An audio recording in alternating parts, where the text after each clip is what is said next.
गांव का नाम था बरसातपुर। नाम जितना हरा भरा लगता था, उतना ही डरावना उसका इतिहास था। गांव के बीचों बीच एक पुराना कुआं था, टूटी हुई मुंडेर, काई जमी दीवारें और अंदर झांकते ही ठंडी हवा का एक अजीब झोंका। लोग कहते थे, उस कुएं की चौथी सीढ़ी के नीचे मौत रहती है। रवि शहर से पढ़ाई पूरी करके कई साल बाद गांव लौटा था। उसे इन बातों पर विश्वास नहीं था। ये सब डर फैलाने की बातें हैं, वह हंसकर कहता। लेकिन उसकी दादी हर शाम सूरज ढलते ही कुएं की तरफ देखकर बुदबुदाती, आज फिर कोई जाएगा। पहली रात रवि को नींद नहीं आई।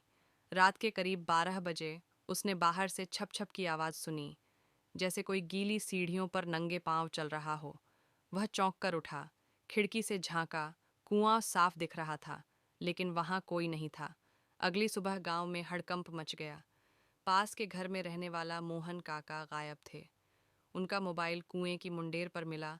स्क्रीन पर आखिरी कॉल 11:58 रात की। रवि को अजीब लगा, लेकिन उसने कुछ नहीं कहा।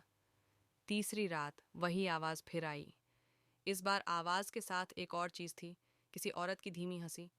हाँ, चौथी सीढ़ी। रवि के रोंगटे खड़े हो गए। वह टॉर्च लेकर बाहर निकला। कुआं ठीक वैसा ही था, खामोश, गहरा और स्याह।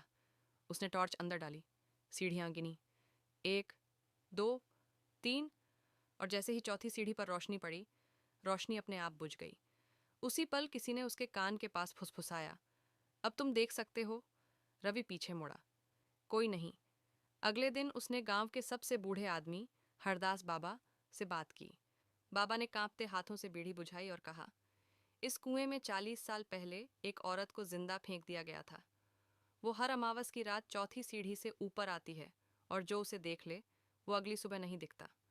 रवि हंसने की कोशिश करता रहा, लेकिन उसकी आंखों के सामने मोहन काका का चेहरा घूमता रहा।